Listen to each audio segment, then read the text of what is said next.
Welcome back, everyone, to the episode of the Slab Stocks Live post-national. Nate and I just returned home last night.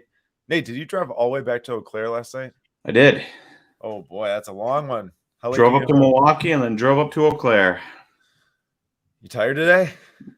No, not too bad. Dude, this morning I was a little tired, but doing better now. It looks like Jeffrey Fogel's already calling me out for cheating on the channel.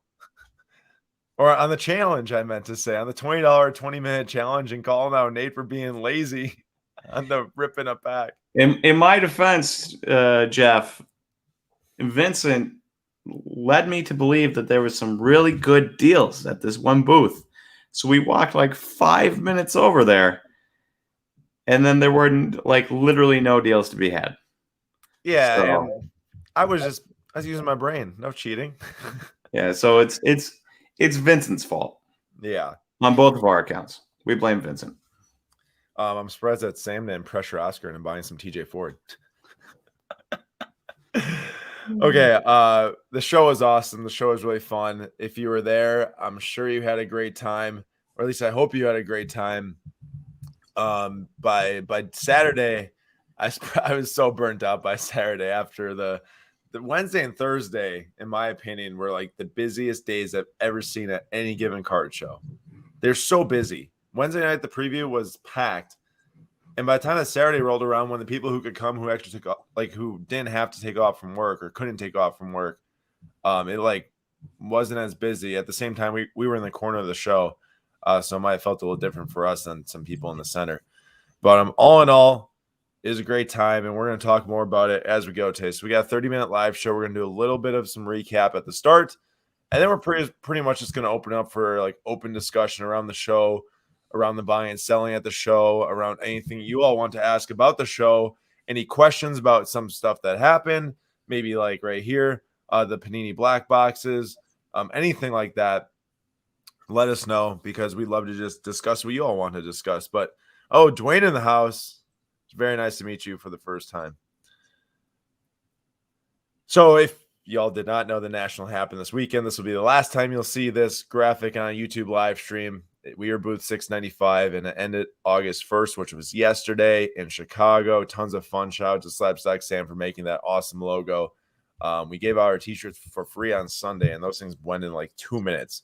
Pretty sure once we put those things on the table, they're just gone, which was awesome. And we got Dan in the house also. Dan Newman actually pulled the Steph Curry first edition Upper Deck rookie card out of the break we had like 3 weeks ago, brought it to the National, hit a PSA 10. So big congrats to Dan. And Dan was at charity night, right? I think he was, yeah. Dan was at charity night. He won the Topps clear box, Crystal Soccer. Nate, I know you had no idea what that was, but that box was actually pretty good. I had for a freebie. Literally no clue. Never seen it in my life. Yeah, it was an international release, actually. It wasn't a U.S. release. I'm 99% sure. Juan Garcia, good question. When are the charity redemptions being shipped out? Tomorrow. I can't guarantee they're going to make it into the mail tomorrow, because there's a ton to get shipped, but we're going to do our best to get all packaged up tomorrow, and hopefully on Wednesday get a pickup at the post office for that. There's a ton of stuff to ship. Not that much was picked up in person. A lot of people opting to get their shipped, and a lot of people buying who couldn't make the event. But it was a blast. It was a blast. We're going to talk about more in a little bit as well. Hey, here's a good one. Oh, wait. Quick before I lose it. Adam says, curious on how retail blasters are priced at the show. I only have one price point on this, and I went to Dave & Adams, Steel City, or maybe Chicagoland, and Blowout, and they were all like $60 a Bowman blaster, which is absurd. And I found a place for $30 for Bowman blasters elsewhere. So do with that what you will. Distributors are really high price. Yeah, but I don't know what was going on there. Maybe I was looking at the wrong thing, but what I saw was 60, so I was very confused by something else. I heard like SlabStoxPro Merlin blasters for soccer were around 50, which doesn't seem to be like the worst. Like I think online you can probably get them around like 40 to 45 unless they went up in price. I know that all the hobby boxes of Merlin sold out in like a day or two at the National. Then there was a few that were priced at like 275 to 290, which is like $40 over eBay because all the other places sold out, which was crazy. I also just got a notification that Lonzo just landed a 4-year, $85 million deal with the Bulls in a sign-and trade. So Lonzo on his way to Chicago. Wow. Andrew, thank you for joining the Cherry Night live stream on Friday. That was super fun. First time we've ever done anything like that.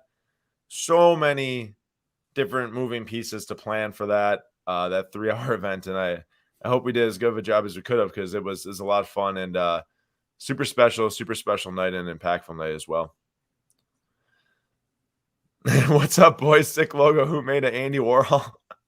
Sam is pumping his own art here. Sam, make some custom cards. Sell them that Andy Warhol made them. And Bazooka Tom found Bowman Blasters at the trade night for $35 a pop. So that seems to be in line with, Nate, those ones you found elsewhere other than the distributors. Yeah, for 30.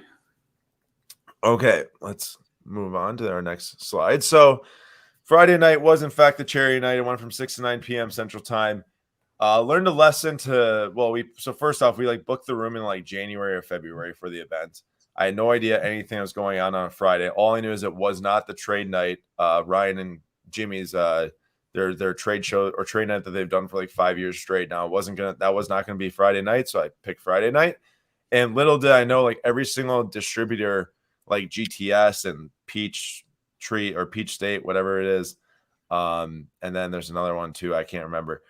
They all had like their distributor parties that night. So all the breakers, all the card shops, all the people that needed to go attend that couldn't come to the charity night. Also, we did it from 6 to 9 p.m., which was like right at the show close. So anyone that was set up at the show or was walking the show late and wanted to then eat probably couldn't make it. And then on top of that, the room that we had, it was huge. The room was actually really nice, but it was pretty buried in the hotel in like the lower level in the corner to where if you didn't know what's happening at that exact location or you didn't like take a little bit of effort to go downstairs and walk around a bit, wouldn't have found it. It wasn't on the first floor where you just kind of pass by, see a bunch of people walk in. So learn some things about the planning of where it is and when, but I was thrilled with the people that came out because the people that came out were really involved and into it. We did some trivia live in person. If you watched the stream, you saw that, which was fun bringing people up. There's some sweet giveaways. Like I know Dan came up to answer a trivia question, walks away with a $125 box. I don't even remember if he got the question right or wrong. Nate, do you? Probably not. Let's give him the benefit of the doubt. Dan knows. Yes, he got it right. I'm sure it was like a Fernando Tatis question or something. That was the lady, but that was a funny question. Oh, wait, no, that's right. You did the other one too. You did a couple other Fernando Tatis questions. That was such a good question. Fernando Tatis Jr.'s father was named. What's up, Marcus? What is up? Thanks, Andrew. That's very nice. Yeah, we were flexible and we did make it all work. And T206 guy, thank you. So I didn't even get to say, I guess, yet, but we did break $100,000 for Camp Kesem. It was super, super awesome. The 4 girls from Camp Kesem were there and they were thrilled. They had a lot of fun there and stuff, which was really great that we had some members from the organization right now. And on top of that, so the night of, we got to 109,000 by like the 9 o'clock hour. But now, post event, we've sold now upwards of 125K worth, as there was still some products left through the website. So they're on sale for Kesem 20, which is 20% off all the products on the website. So if you look here, there are still a few items left. Most of them have already sold today.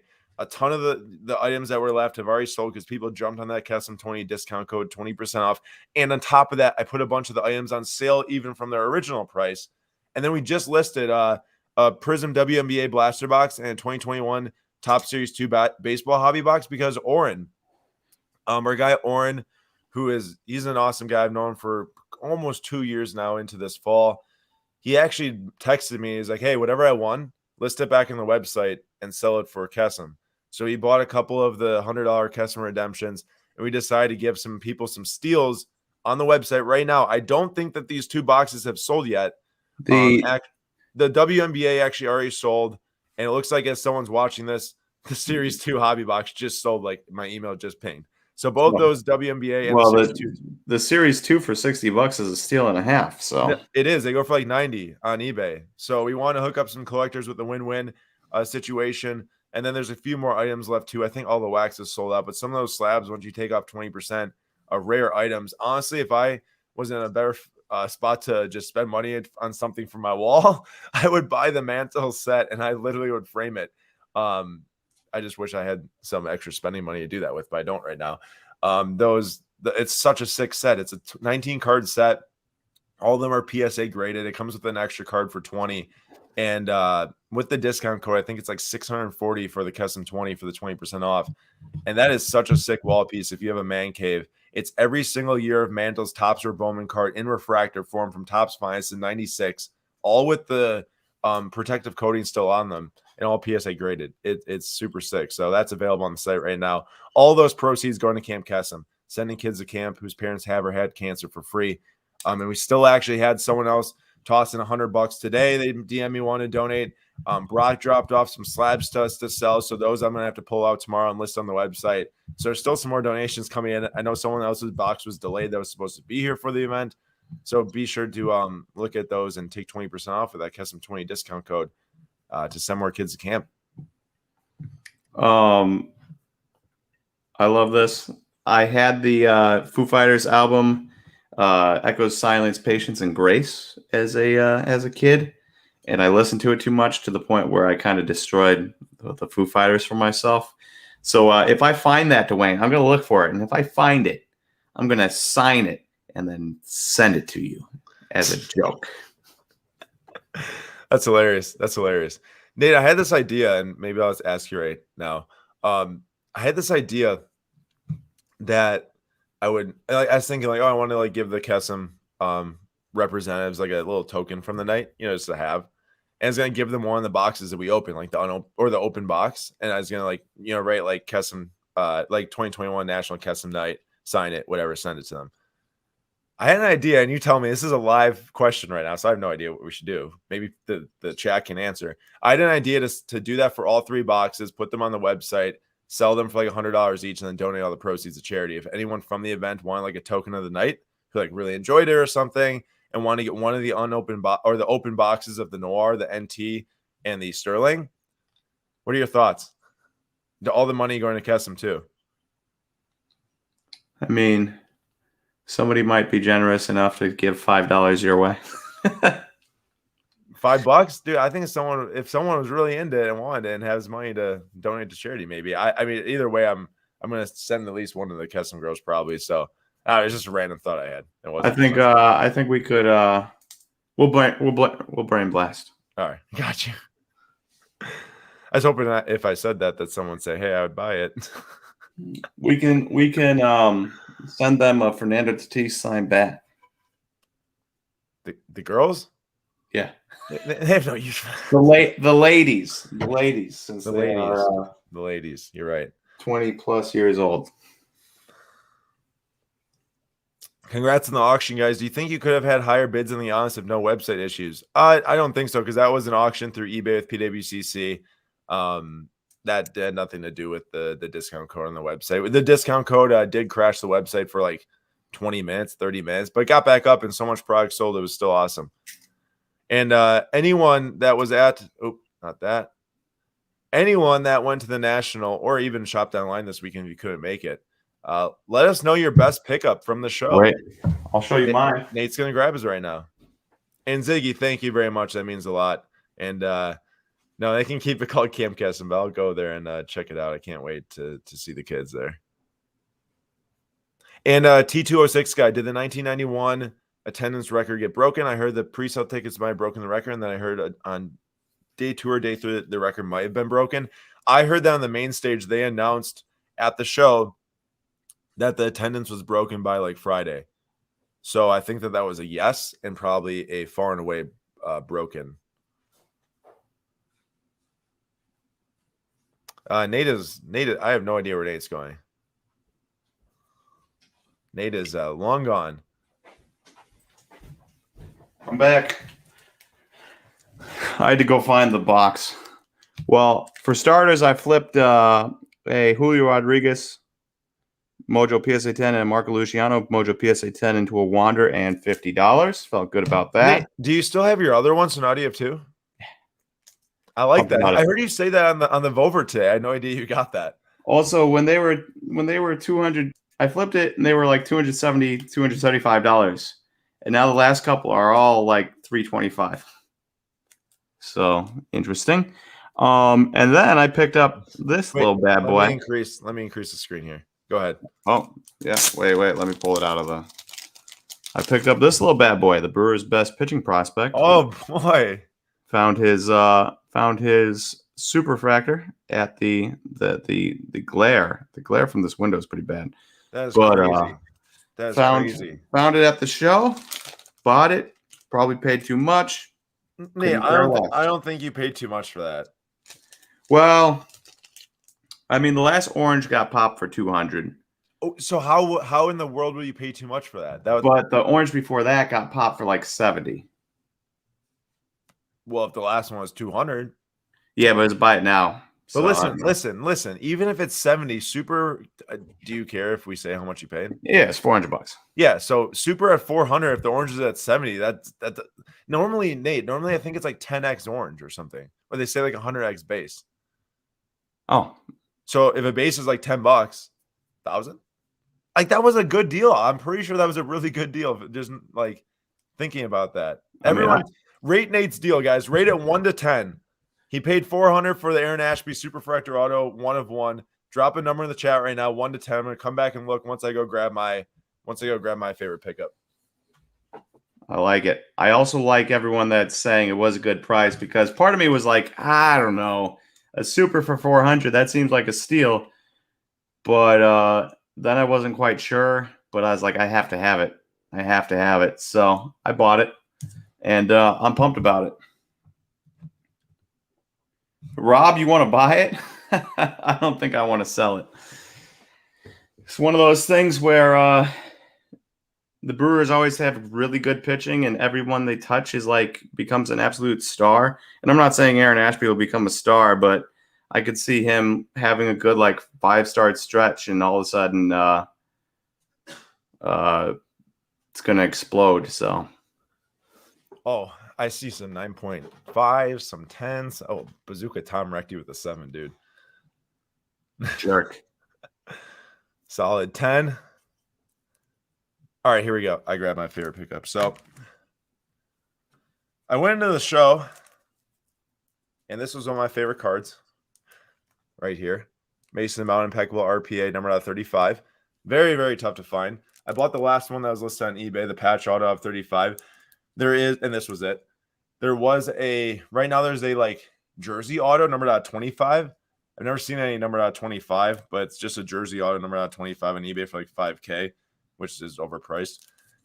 But my guy, CLE cards or CLE soccer cards, walked up to the booth, and he had an out of 35 as well. And I had to get the pair. This is an S from an advertisement patch, I think, but it is sick. Rookie RPA, match worn, number out of 35. And now I got 2. Oops. Oh, yeah, there you go. There we go. So That I added ass a is second to the PC. So thick. Sometimes Yeah, you see a patch like the patch on your other car, the other one, and you're like, yeah, that's awesome.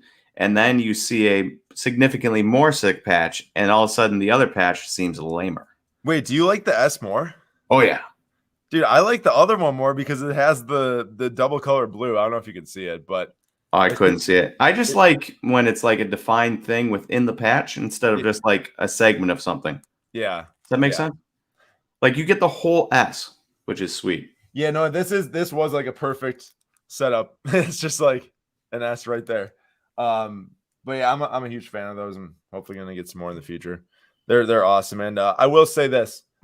So I sold a card at the show, and it was to a really nice guy. I gave him a good deal, and they're worth way more now in like 3 days. And I'm not mad about it at all. But what I will say is that if you give good deals to people at a show, you make good relationships, it all comes back around eventually. Because my guy CLE_sports cards gave me like a heck of a deal on this card. Like I paid pretty much $1,000 less than I paid for this one, which I got a really good deal on too. So my point is that while I did lose some money on the other one that I gave a good deal on, which is totally cool with me, my point is to like just kind of spread the awareness and the thought that making relationships and hooking up collectors with cards that they like and people that they collect, it goes a long way. And even if the mount didn't walk up to me, I didn't get a good deal on the mount from CLE _ soccer cards. I still would be happy to do it because I think that it goes so far with keeping people in the industry and making them excited. No one likes a deal where like you knowingly like fleece someone because the moment they realize it later, they're never going to come back and talk to you again, you know?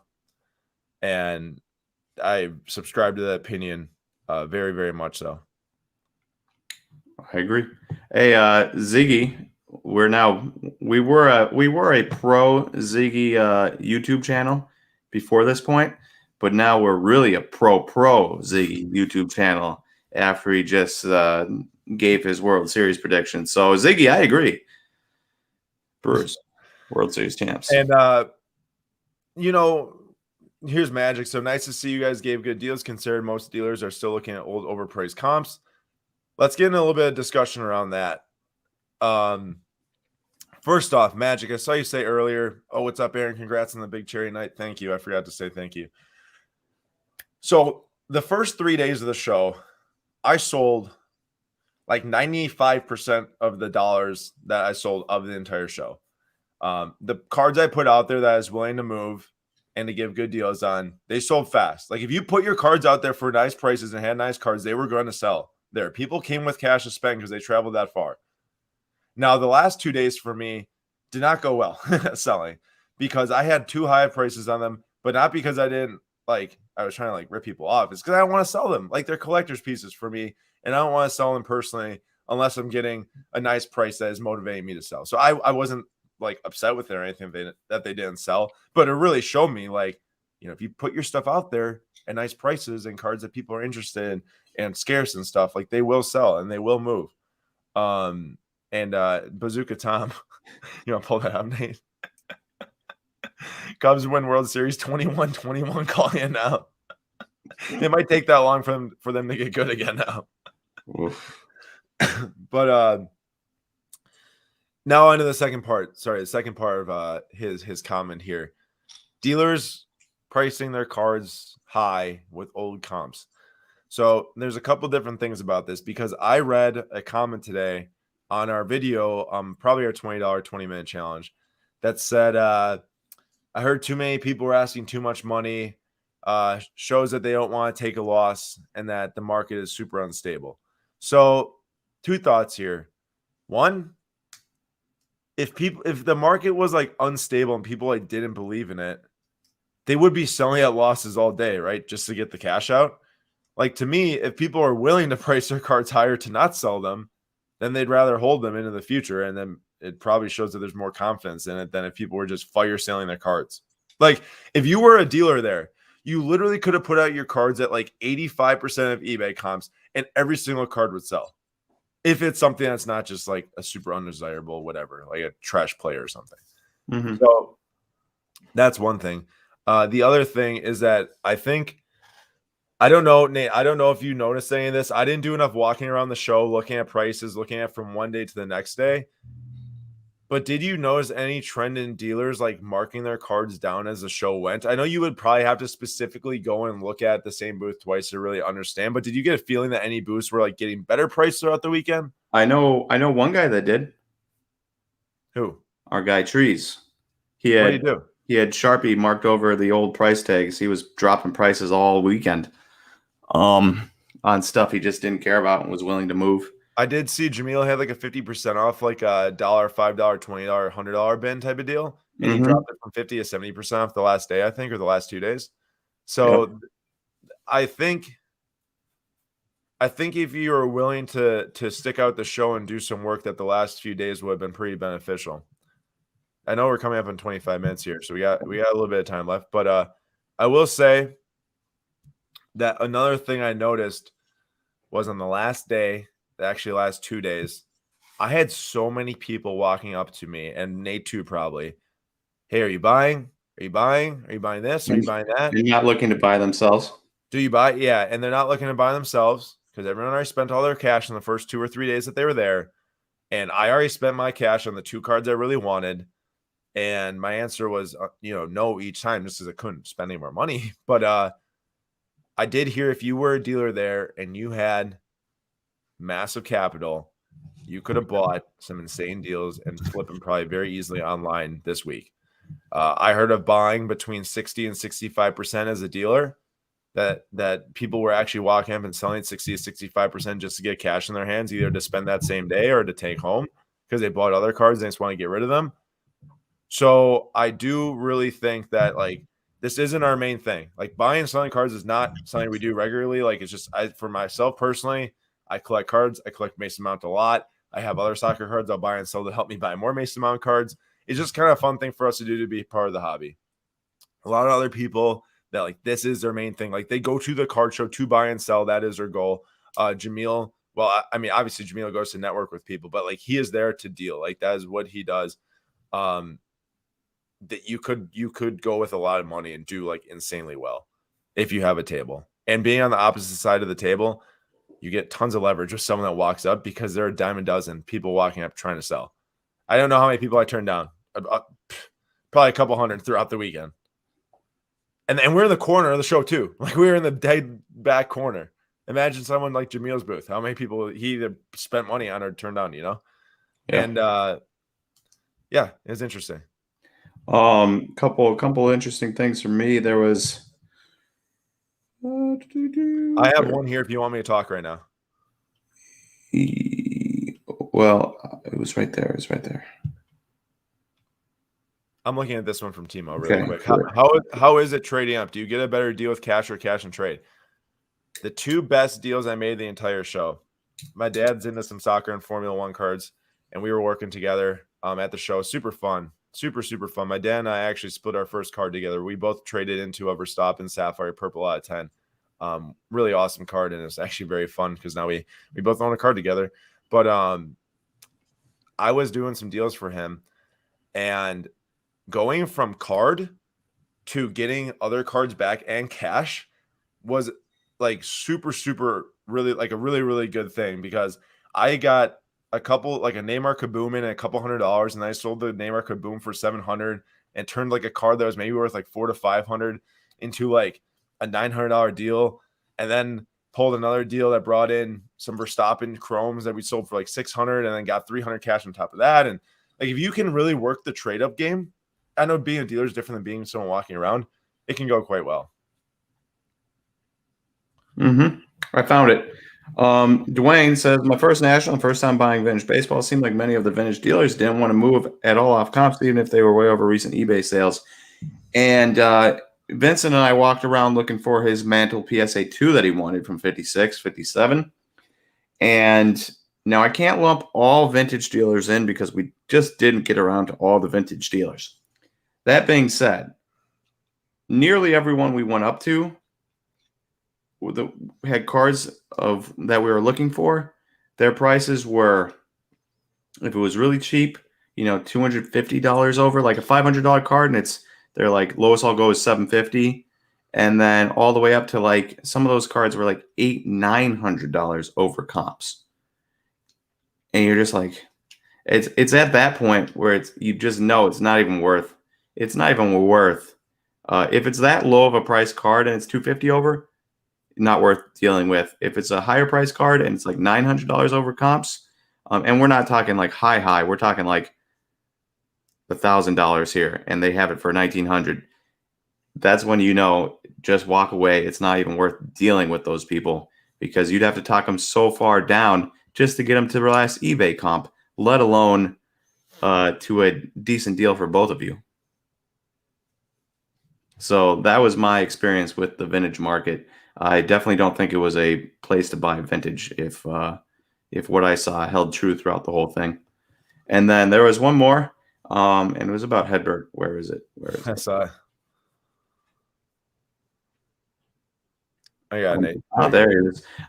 So I actually did have a few Hedberts come up to the booth, Joe, and I saw a couple of Hedberts, but somebody had a purple Hedbert. They wanted $400 for it, and the corners were soft on 3 of the 4 corners. I wasn't going to do that. Not only because the price was outrageous, but also the corners. And then there was a number of people that brought up sapphire headbirds to the booth, which were sweet. But I couldn't swing it after that because I'd already bought the Ashby. So I did see a couple. There was a guy that actually brought up an orange Joe Gray and a base Joe Gray, and he wanted $250 for the lot, which is actually a really good deal because gold sell for like, and this was true orange, gold sell for like 200, maybe 300 by now, something like that. But there's a pretty significant damage to the back edge. But there were some sweet cards that walked up to the booth as brewers. And then Aaron, funny story. I know we have to go. The last guy that brought up the Hedbert, I was like, here, I am interested. He got it rock hard reviewed. It was a BGS 9.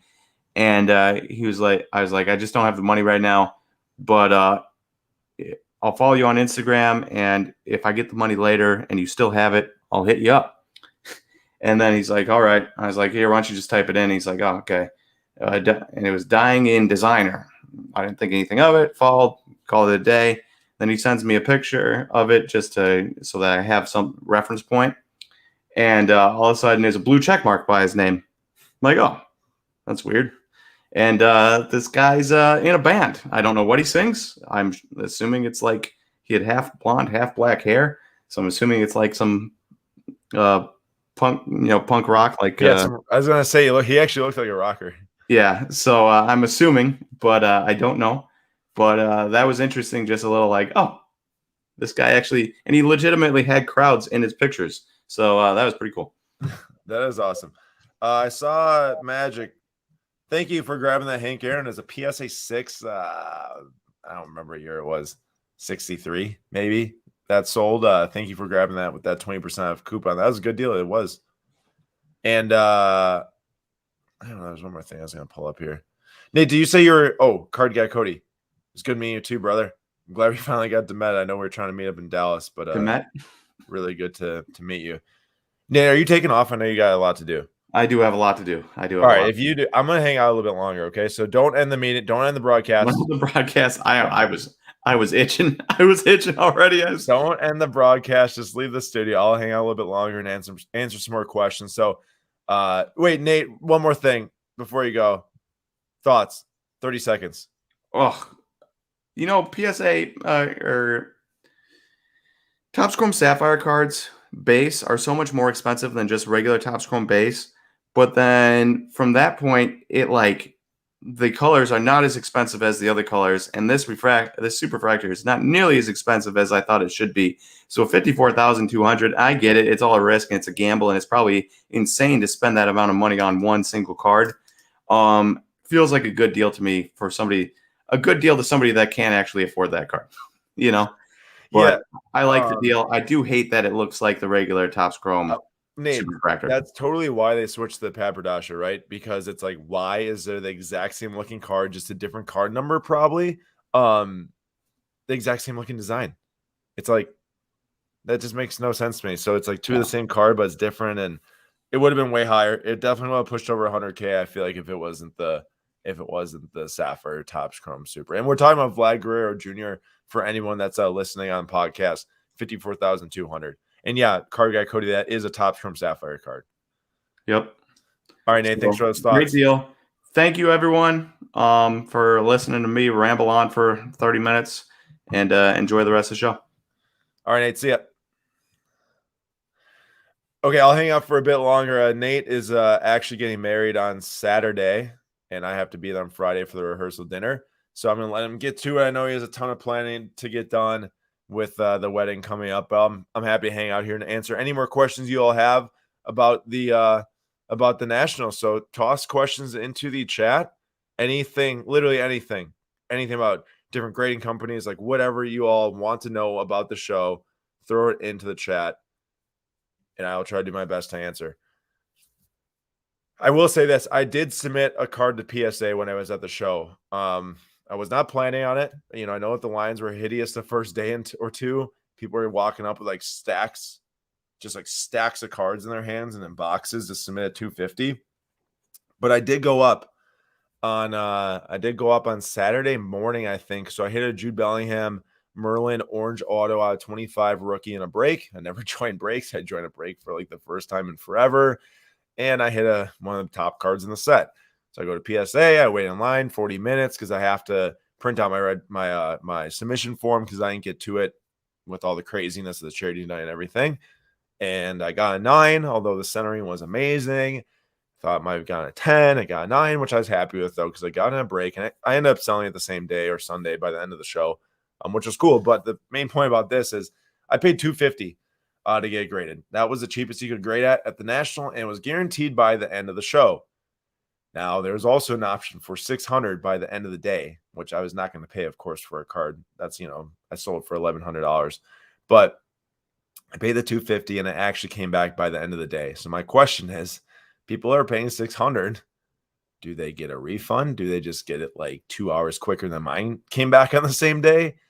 I'm not sure how that went on, but yeah, I don't know. I'm not really sure. Let's scroll up. I see some questions here. Did you meet Steve Aoki? No, I did not. I did see him walking around one of the days, but I didn't meet him at all. What about soccer cards in general at the National? What was the market like? Well, mine sold fast. That were good prices. I had a lot of people coming up saying, "Oh, you're one of the best soccer booths here.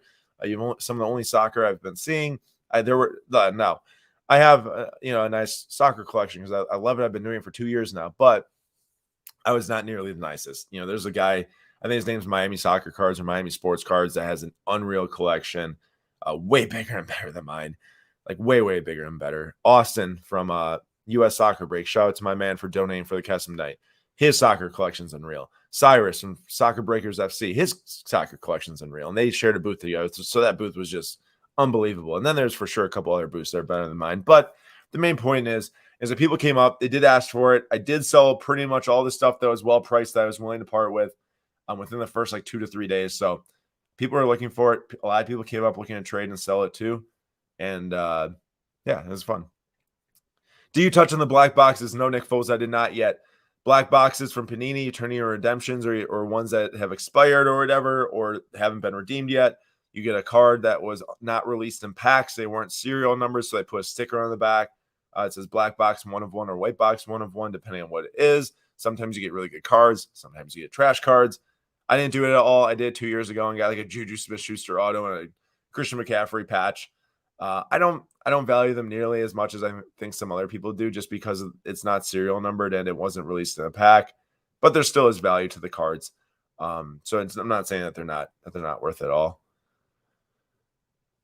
Why did Slab get a booth hidden? Haha. I'm not sure what you're talking about, Cody. A booth hidden. Not sure what booth got hidden there.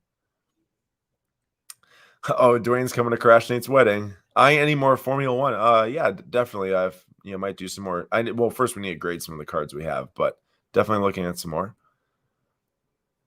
Soccer is picking up. Sorry, there's a lot of questions here, so I got. Oh, Oscar says Miami Soccer Club was the soccer booth. What's up, Oscar? By the way, how hard would it be to start my own grading company? Extremely hard. Extremely hard. Much harder than I think some people think when they do try to start one. Any info going around of when PSA might open the $100 tier? I haven't heard it all. I imagine end of 2021. Not sure, really. They got to get probably pretty caught up because that will bring in a ton of cards. Yeah, Jack Grealish. Jack Grealish has been moving up in price for sure. A lot of people said it's just not worth submitting to PSA or grading right now. When do you think that will change around and it will be worth it again? Well, honestly, I think that they've been grading tougher. There's not necessarily any facts or data. It just is a feeling that people have been getting by looking at submissions and gem rates and what they've been doing in the past. And there's also truth to, people have started to lower their bar, sending in 9s because 9s started to sell for so much, which is true as well. So it's a little bit hard to know. All I know is that based on the card value you have, when you feel comfortable about it, based on your card value, that's when it's probably right to submit. I don't get the grading prices $250 a card unless it's 1K or better. Rob, totally true. What was the value of the 25? I packed the Merlin Bellingham on 75. Well, I sold the 25 auto PSA 9 orange for like $1,100. Guy really wanted it, and I just wanted to make some deals because deals were hard to come by for me the last couple of days. So I was like, why not? I hit in a break. It was a great card. It was very beautiful, but I moved it. Was there much movement in HGA cards? If so, how were they being priced compared to PSA or BGS? I didn't walk the. Oh, sorry, Sam. Shoot, Sam, I just saw that. Yeah, I'll text it to you right now. Sorry, Sam. I'm sending you a picture with it. Hope I'm not too late. It looks like 7 minutes. Yeah, jump on, Sam. What was the value? Sorry, never mind. HGA. I didn't really get to buy. I mean, I wasn't looking around at the show too much, so I'm not really sure on that. If anyone did see HGA cards, were they moving? Were they not? I saw the HGA booth. Sam, I sent you that code, so you should be in here pretty soon. Here we go. Great to see you guys. Bought another box on the site today. Thanks for the fast refund on the shipping for the stuff I took Saturday. It's awesome that it was such a success. Hey, M Perk, you're the man, dude. You bought so much, and I really appreciate that. That was awesome. Charity night. You did a great job to help us out. Dwayne, crack that Mbappe blue, Aaron. Yeah, man, I want to badly. I'm going to soon. I'm going to. It looks too good. It just looks too good. I guess I got to do it. Don't let Aaron fool. His soccer cases was insane. Thank you, Rob. Thank you a lot. Uh-oh. Uh-oh. Sammy. Hey, I'm there. There you are. We got Can you hear Sam in the house. Never done a YouTube live before. What do you say? I've never done a YouTube live before. Can you hear me? Yeah, I can hear you great. Sick. How are you doing? Good. Drinking a beer, enjoying the weather. Dude, nice. Now that Sam's in the house, Sam, tell us about your show, man. What do you think of it? It's fun. It was my first national, so didn't really on the basis of the a lot of the different like videos and stuff that I was seeing in preparation for the national, but it was huge. But I mean, like we already talked about on the stream, it's like the biggest ever. So yeah, I don't know that anyone really expected to be that big, but it was huge. It was awesome. It was fun meeting a lot of different people. Yeah, how many people walked up to you and said, "What up? What up? What up?" Not nearly as many people as came up and walked up to you and said, "Hey, I know you from YouTube." There's so many people that just like, "Yeah, I know your face from YouTube." Like Bazooka Tom, what's up, Sam? When Kevin Nagandi came up to talk to me, that was cool. Sam, Kevin Nagandi loves you and Nate. Like he said hi to me and stuff and had said hi to the team, but he was like, where's Sam and Nate at? Like, let's go. Yeah, it was sweet. Sam and Nate hung out with Kevin for like, what was it, like a couple hours, an hour or something on Friday night after a charity event? Yeah, something like that. Hour and a half maybe or something. What Until like super late, and I had to go to the bathroom so bad, so I was just like, hey, I gotta go to bed. Really had to use the bathroom. That's how you got out of it? Yeah, just like, yeah, I gotta go to bed. What if he's sitting here right now and he's like, wow, Sam just ditched me to go to the bathroom? He probably had to go too. Probably. Marcus Post, are the orders going out this week? Yeah, our plan is to package them all up tomorrow and hopefully get them all shipped out on Wednesday. There's a ton, so we're going to do our best. Let's see if there's any other questions I might skip over. Didn't get a chance to ask, how many trade nights do you do and how were they in your opinion? So I actually didn't go to a single trade night other than to the end of Ryan's, really to talk with him and his wife Regina and everything. They're great people. I had to go stop by, and I didn't get to any others. I know people were living over the trade nights. Like every Instagram story I saw post show was, oh my gosh, Lowe's is just packed right now. Like the entire lobby is taken over by card people and stuff. And it was true. There were tons of people at the trade nights. I heard people did some insane deals there. For us, like after like setting up of the show and then everything we have to do post show, because there was so much preparation after the show we had to do each night for the charity night. And then on top of that, producing videos, on top of that, just getting food. And then on top of that, just like relaxing for a second, preparing for the next morning. It's like, there's no time for us really to get to those. But Sam, how are you feeling today? Are you tired?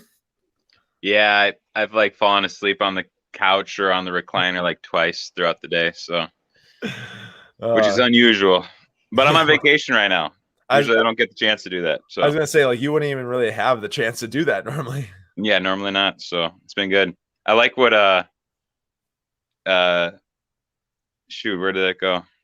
What was it's hard on my phone. I'm using my phone, but what comment was there? It was like D Nick or something. Oh, D Nick, the one. Nationals fun. The trade nights were crazy. I will never go to another one again. A little bit too many people, maybe in too tight of a space. The hallways looked very small. That's kind of how I felt after the Card Collector 2 trade night, which was cool and like super huge. And I'm really glad they had all that traction there. Yeah. And it was fun to go see it. And I stood in line and got a picture with PJ Washington. That was cool. But I was like, it was like overwhelming. Yeah. Which is good for them, to have that many people come isn't crazy. It's just crazy. Yeah, it was like spilled out into the hallway and like up the escalator and stuff. So I mean that was cool, and it's just testament to all the good things that Ryan's doing over there. For sure, Jimmy too. Ryan and Jimmy. Yeah. Marcus Post, got any more Chicago shirts left? We don't actually. It was blowout sale on Sunday, free, man. They just went in like 2 seconds because Andy Warhol, just kidding, designed the best logo of all time. He commissioned me. That's great. Did you guys already grab a booth for Atlantic City? We did. That was Saturday morning after the charity night. We had to be there at like 8 a.m. at the booth selection, 8:30 or something. And we did get a booth. We actually got 2 booths, and we were pretty much. Oh, Sam just left. We're pretty much right next to Gary V and Card Talk, Lou and Tyler and stuff. And it's going to be awesome. Atlantic City is going to be so much fun. I'm super, super excited already. I didn't like, just from my brief walking around the show, I didn't see much Pokemon. I did not see like any comics at all. Was baseball a bit slow at the National? I don't do baseball enough to really be able to make a comment on that, but I will tell you this, like, there's been some monster baseball cards getting posted at Instagram or selling over the last few days, just like the Vlad, the Trout, Platinum, 1/1 from Update, which DJ Ski was actually involved in purchasing both. But then I just saw like Superfractor Jordan get graded, rookie, PSA 10. The Luciano hit Instagram today from Shine 150, Super Auto. And then also like a Tatis Wood 1/1 patch on card auto rookie from Triple Threads from Anywho 33. Crazy stuff. Chris Paul staying with the Suns 4 years, 120 million. That's crazy. Wait, are you serious? Yeah, Kyle Lowry, 3-year deal with the Heat. That's not a surprise. With the Heat? I'm surprised though that Chris Paul's getting 420. That's nuts. Wait, Sam, when he declined the 44 million, I'm like, this guy's got to be nuts. He has to be going to Ring Chase or somewhere else. Yeah, I didn't. 44 million. And then he just added on 76 million on top of that. So you literally added like 3 more years and took like 4 million less a year. Yeah. Right? Well, I mean, if he would have played another year, there's no saying that he would been guaranteed to get anything close to that. No. I know. I'm just saying like per year. But he's like, isn't he 36 right now? Yeah, so he's gonna be like, that's like until he's 40. He's gonna be 40, making 40 million. That's like a baseball contract. That's crazy. Do you think that the Suns did that literally just to try to run 1 more year? That's going to set him up so poorly to sign any other free agent ever, right? Like, yeah, I don't know. There maybe like the 4th year is like an option year with like there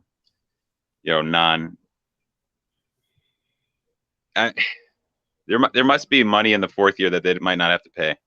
That's crazy. I can't believe that. I thought for sure he was going to like back to the Clippers on a minimum deal or something like that, or like something wild. Yeah. Man, that's nuts. That's really nuts. And why would this? I don't know. I wonder if he was like, until the Suns offered him that longer term contract, if he was seriously contemplating going elsewhere. I feel like he was.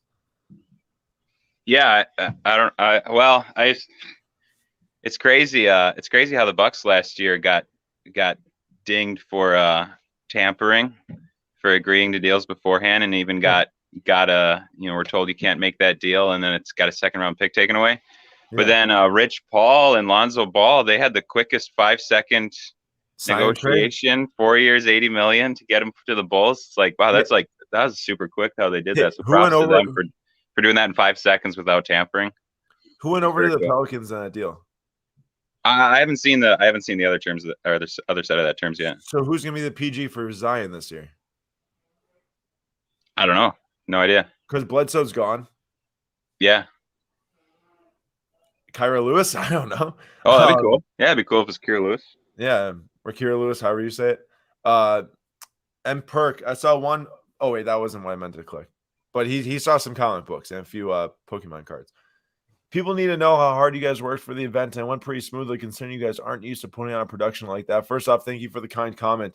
Secondly, yeah, that was so out of the realm in all factors. Like never done anything like that ever. We literally had like a play script that Josh, our ops guy, made, and Josh really. I thought. I mean, you did an awesome job all the way running up to it and during the night too, and Nate and Vincent crushing in the corner, and then but Josh, like that script that he typed up, that Dude. like down to the 5 minutes that we were following, and it was and he was like holding up signs. It's like every 2 minutes left, 1 minute left, and that was huge because if it was just you, me, and Nate like winging it, it'd have been terrible. So no, we would have been screwed. And also that morning is when we sat down to really like start to hit those every 5-minute marks. Like we had the general like every 10-minute thing that we were doing, but like, you know, where is the camera here? Who's there? Where's the camera? What's like that? All that stuff was crazy. So yeah, shout out to Josh, our ops guy, because he did a great job putting in that production on and helping us out, try to do the best we could. Obviously, like, you know, we have to be flexible because there's things I had in wrong order, out of order, and everything. But all things considered, the first one, there will be another. But for the first one, that was I think pretty awesome. Yeah. And shout out to Sam for his dry sense of humor. There were a couple of dudes who were like, "Oh, boring, snooze," but then some other dudes were hyping Sam up for his fun humor at the front there in that first auction close. It's all right. That's funny. Sam, we got a little bit of time left, but tell us what you see in the future for LeBron, AD, and Westbrook or Westbrick, however you want to call it. You know, it's like if you look at the Lakers like lineup data from last year, the best lineups always involved AD at the 5 and LeBron at the 4, and like historically, AD has been so reticent to play in the 5. He'd just much rather play the 4, and that's understandable. It's like you get so banged up playing the 5, but then LeBron, he always just wants to have the ball in hand. But having them more as traditional 4 and 5, they were just killing guys by like 30 points a game. So it made a ton of sense to bring in a guy that could create and run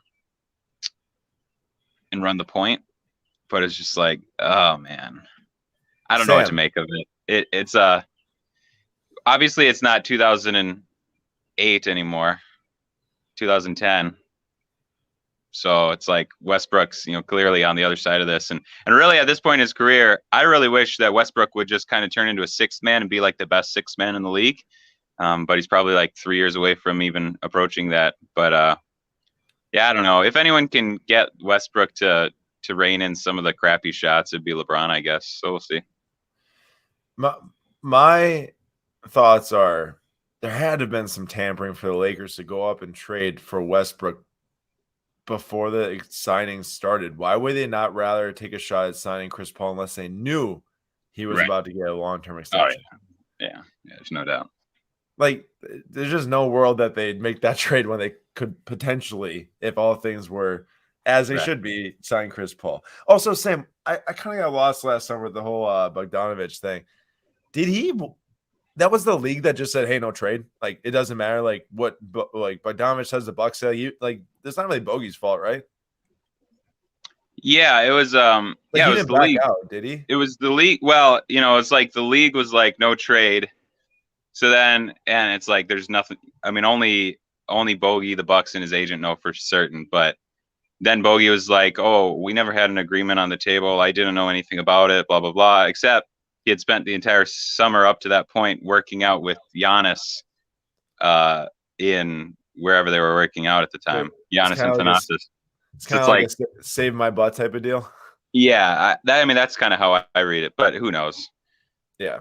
I kind of assume that he'd rather have been on the Bucks now, and I'd rather had him on the Bucks because getting that shot creation. I love Bogey, but he's on a good Atlanta team, anyways.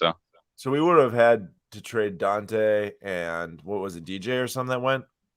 Yeah, and then DJ was included in the PJ Tucker trade. I'm sure we would have made that work some other way, but yeah, interesting. Do you see good things for Dante in our starting lineup next year? Yeah.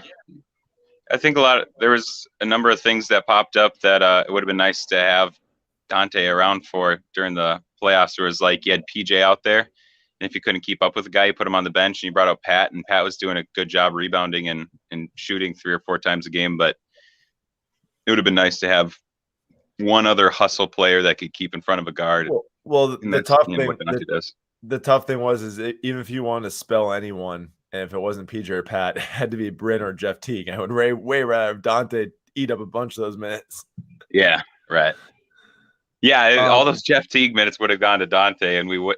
I think Jeff Teague's minutes, we were like negative 55 or something in the finals. Dude, he's brutal. Can you imagine if Dante was in there instead? Might have been. Yeah, I'm glad that Jeff Teague had those 11 points that one game against the Hawks, so that was really big.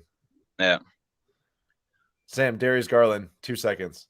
I love Darius Garland. And you know, the improvement from year one, where it's like his 1 year in college, he didn't get a chance to play basically at all, but he was still showed enough to get drafted high. But then first year in the league on a bad team with a bunch of vets that didn't want to be there with the toxic locker room situation, obviously he was bad. And then finally last year, you know, he was up across the board, and you know, just he was not only was he shooting better, but he was facilitating and kind of leading the team. And that was even with Colin Sexton just jacking up 47 shots a game. So, and now they got, you know, they just drafted Evan Mobley, and, you know, he's the best big man in the draft. And I think, you know, it's interesting, by the way, the word on the street is the Cavs are shopping Colin Sexton because they don't want to pay his second contract. I don't know if that's true, but that's what I've heard rumblings of from like various like NBA insiders. So, it'd be cool. Be cool if they shopped him around and then kind of built around a Darius Garland, Evan Mobley pick and roll combo. That'd be sweet. Do you know what would have been nice is if they could have had KPJ under control, trade Colin Sexton, have Garland, KPJ, and Evan Mobley. Yeah, and KPJ kind of just threw that all out. I know. But hey, Jalen Green and KPJ now. Yeah, sweet. Christian Wood. Sam, really quick, because I think that'll probably be another week until people hear any of your thoughts on the draft.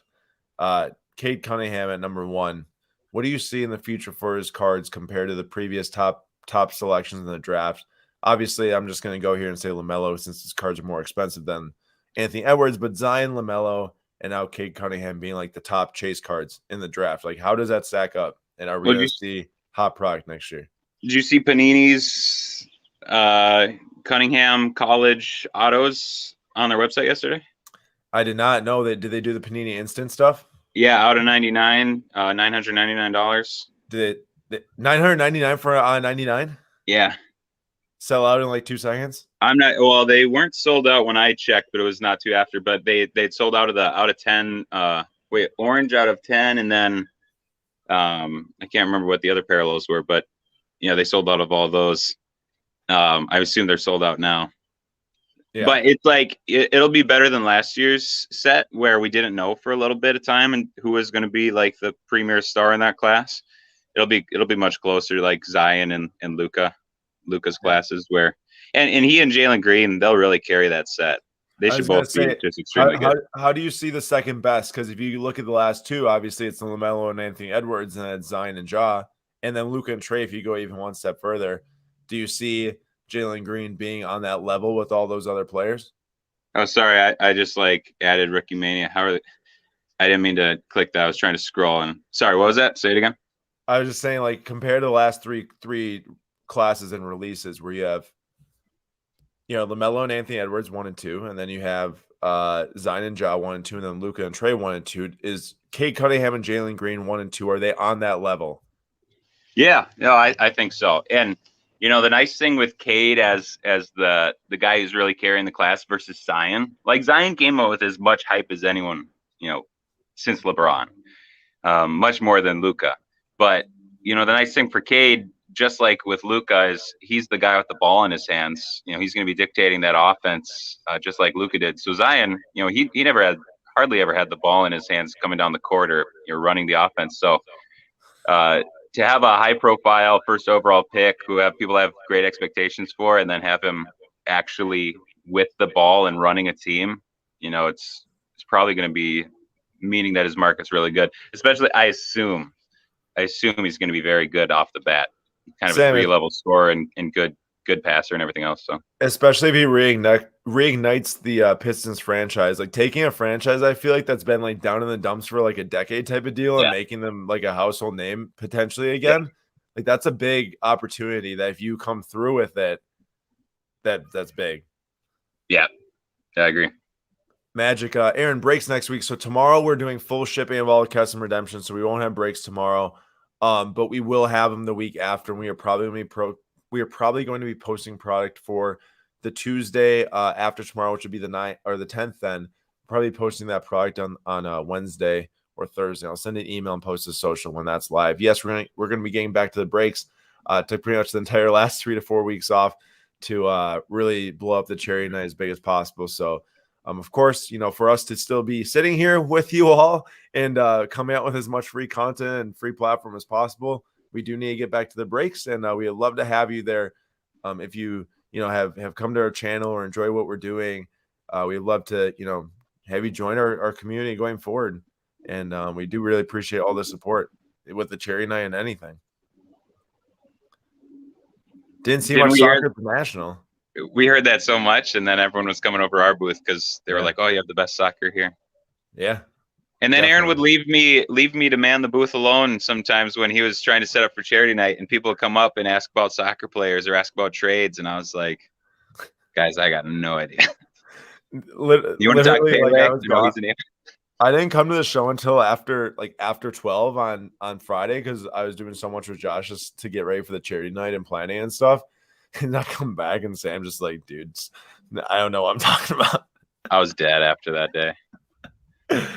Yeah, Friday was a long day. Until we got the Raising Canes in our bellies. Oh my gosh, dude. Sam, you looked like a walking zombie until you had probably like 10 tenders. Yeah, I did. Yeah, I was just like 2 bites on those tenders, and I don't know how many I got down. I was going hard too. I needed that. Hey, I don't know if Bradley Beal's really going to get traded. But if he was, Denny Avdia didn't really do a whole ton last year, but the role shifted so much from playing in Israel versus playing on a Wizards team where he was like a 3rd or 4th option, and like a lot of the time that I watched, anyways, he was just kind of camped out around, in the corner. So since he had pretty much a disappointing rookie season, if all of a sudden he was able to have the ball a lot more in his hands, which he might already with Russell Westbrook being gone, I think Denny Avdia is an interesting pickup right now. I don't know what he's going to do, but he figures to get the ball in his hands and things should run through him more. T206 says, just avoid base like the plague and you won't have to worry about how much they print by parallel/color. That's where you're going to make money. Yeah, it is very nice knowing that you buy a card that you know how many are made of. It is a very secure thing. I will totally say that. Sam, before we sign off here, which we're going to do right now, tell us what your pickup was from eBay with some sweet coupon codes. What are you going by? My $10 off coupon code? Yeah. I picked up a Topps Finest 2003 TJ Ford RPA. Was it just a rookie auto? Oh, I thought it was a rookie auto, and then I looked later, and there was a patch right above it. But it was just a white patch, so I kind of blended in with everything else. I didn't realize it. So I didn't see that either. That's awesome. Yeah, I mean, I'd prefer it wasn't a patch, to be honest. But well, it's cool. It's not awesome. RPA is cool. So yeah, they had a $10 off code, and back in 2003 when the Bucks were in that draft and we got TJ Ford, I was convinced. It's like everyone's hyping up this LeBron guy, but TJ Ford's the real story. And then he was off the team in like 2 years. But I got it for like $3 after the code. So I used to have a Michael Redd jersey that was probably like a youth medium. And one time I was really young and went to a Bucks game and I got signed by like TJ Ford and Michael Redd and whatever else dudes were on that team. I can't remember at this point. I mean, I know you know the whole roster probably, but that's crazy times. Well, bro, when I have a basketball that I got signed by Giannis, which was sick. But I also got it signed by Jabari because at the time of the signings, I thought that Jabari was our Batman and Giannis would be our Robin. So did you actually meet Giannis then? Yeah, it was on his birthday. It was on his 21st birthday. You met Giannis before? Yeah, he had big hands. I had no idea. Yeah, it's pretty cool. That's cool. When you walked up to me, like, man, you're gonna be like winning us a final someday. Oh well, I thought he was like Robin, so I was like, Jabari's gonna be winning our finals. You're gonna be riding his coattails. You're literally Kendrick Perkins now, except Jabari's Chris Middleton. Yeah, I know. No, I mean, I knew. I got Jabari the one summer before, and then the next summer when I think it was the year he won Most Improved Player that I got his auto. So that was like probably one of the last free public pick and save signings that he did. I'd assume. Got you. I saw some really quick. We are gonna get going here, but I saw some people ask about football. Patrick Mahomes, talk of the town. I heard a lot of people saying, "Oh, let me go get up Mahomes." I saw a ton of Mahomes cards, all that stuff. I did not hear much about running backs or wide receivers in the slightest. If that's just me, though, other people probably have a different experience who are into football. Last thing, Custom 20 is 20% off all items on SlabStoxPro.com/shop. There's probably 5 to 6 items still available this moment. All the proceeds go to Camp Kesson. We broke 125K now, I believe, after the recent sales, which is amazing. All those donations will be sent very soon here as the payments clear from, the PWCC auctions and the payment processing. But Sam, thanks for joining. I appreciate the second half talk. Yeah. Yeah, I saw Nate was leaving. I was sitting there watching the boys and watching the stream also, and then I was like, I can jump on there. All right. Well, thank you, buddy. And also thank you to everyone for watching today's YouTube Live. I really appreciate it. I hope you all have a great rest of your day. And thank you, everyone, for coming up and supporting the National. It meant a ton to us, and it was really a special experience. No doubt about it. Yeah. Thanks, everyone, for saying hi and for the nice comments. All right. Have a great rest of your night, and we are signing off.